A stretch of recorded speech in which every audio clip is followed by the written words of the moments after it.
The opening words of this week's Sedra are Re'eh.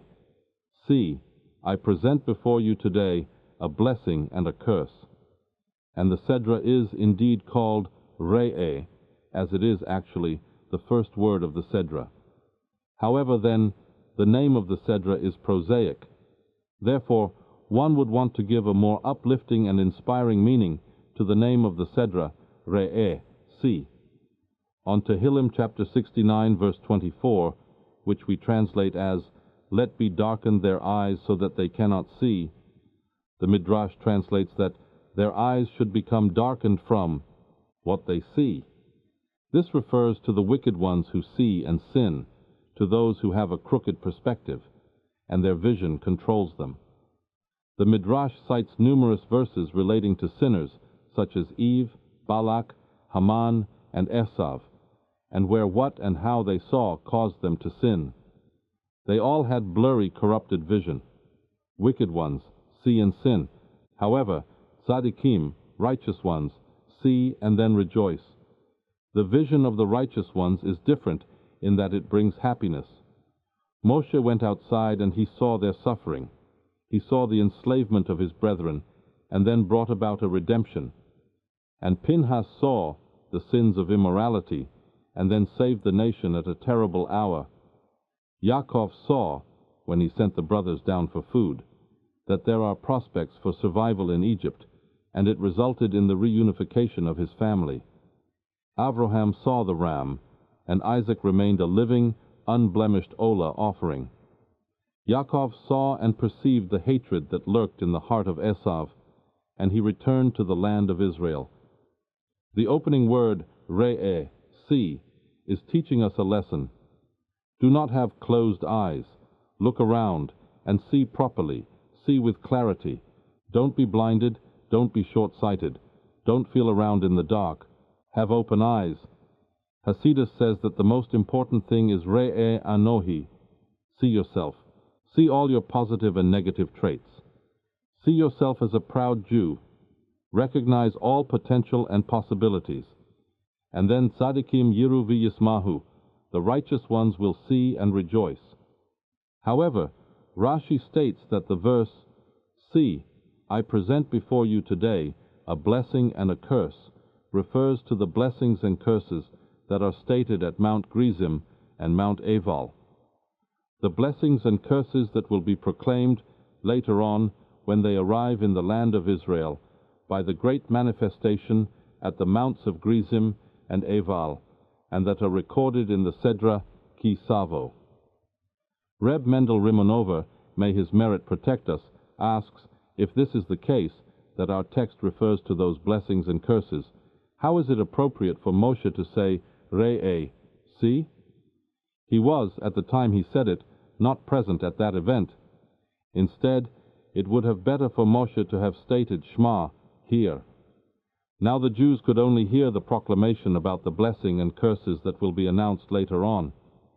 He answers that here, Moshe Rabbeinu is teaching one how to discern between blessings and curses. It is not always obvious. Sometimes a blessing is very apparent. One sees how a person is established. He has success in business, living large and in luxury. However, there are at times a blessing that is more modest, at times even completely hidden. There are also clear-cut cases of curses, as with one who suffers losses, illnesses, everything is troublesome, and all other types of troubles and distress. Sometimes, however, it may seem that one is happy and satisfied, but in reality, his life tires him because of strife and failures in his family life. Regret about not achieving goals, worries and heartache erode all his successes. The true blessing is one of self-satisfaction from life, contentment. With this, the Rimanova indirectly answers the question that Rashi poses in this week's Sedra regarding the paradox, in that we will first read the verse that, however, may there be no destitute among you. And then, 7 verses later, we will read, for destitute people will not cease to exist within the land. He answers that it can be that the poor man will remain destitute, he will still be that same beggar. Materially, nothing will change because for destitute people will not cease. However, the important thing is that there will be no destitute within you. Inwardly, spiritually, in you, in one's heart and soul, one should not feel impoverished. But how does one recognize who is one that is blessed and content, and who is unfortunately cursed and discontent? Moshe Rabbeinu provided here the barometer, Re'eh. See the distinction between blessing and curse. One can discern blessing in that you listen to the commandments of Hashem your God. If one has the time and patience to learn Torah, to come to shul, to participate in productive work, to give charity, to perform mitzvos, to give children a Jewish education, to live in the land of Israel, or at least visit, that person is blessed. He is content with himself, his children, Jews, and humanity. And the curse, if you do not listen, if one doesn't have time to even listen, and you stray from the path, to follow gods of others that you did not know. He runs and flies around searching and seeking new interests, new pleasures and preoccupations.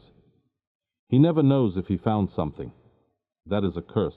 Later in the Sedra, we will read that Ma'aser Sheni, the second tithe, needs to be brought to Jerusalem and eaten there, so that you will learn to fear Hashem, your God, all the days. All ask how one can learn fear of Hashem from eating.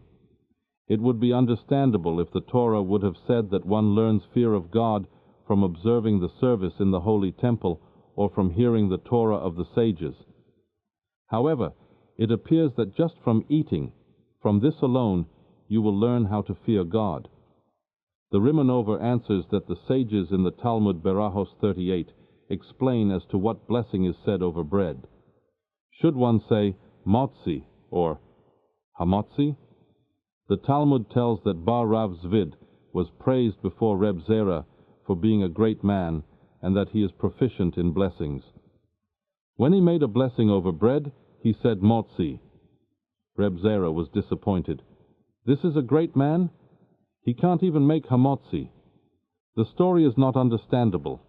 In our days, by a bar mitzvah or a wedding, typically we designate the grandfather or an old uncle as the wise person, and he makes the blessing over the large braided challah. However, when it comes to the sages of the Talmud, is knowing what blessing to make on bread the test for determining who is a great person? And what is the difference between saying motze or hamotzi? The Talmud says that it is a debate as to whether to say motzi, which relates to the past, that he brought forth bread from the earth, or to say hamotzi, which relates to the present or the future. He is bringing forth or he will bring forth. The resolution is to say hamotzi, which the rabbis maintain can also mean he brought forth, in past tense. But we must understand what is the practical difference if one says motzi or hamotzi, whether it is past, present, or future tense. The Rimonova states it depends if one feels that the blessing is only for what he is using now, or does he also have gratitude for the past. He must love Hashem for the conditions and developments that brought him the success that he enjoys now, as well as in the future. These are the characteristics of a true blessing. Recognition of the past, that your success was not solely because of your efforts, it was a culmination of factors, foremost of which is Hashem's benevolence that allows you to achieve what you did and to enjoy such success now and in the future. Similarly, by eating Masa Sheni in Jerusalem, he will learn to fear Hashem all the days, the prior, the present, and the future days. He will learn about a connection with history, with the nation, with people, and with Hashem. There he will learn that life did not begin with him. Rather, that the many efforts of parents, friends, and family contributed to his success. Most importantly, that it was Hashem who helped him and made him happy. Our practice is in accordance with the rabbis, who say that Hamotzi also means who brought forth, recognition of the past. If one understands what constitutes a true blessing, gratitude for the past, present, and future, one will merit what is stated in the verse, "Rejoice you and your household." You will know and experience true blessing and joy, Shabbat Shalom,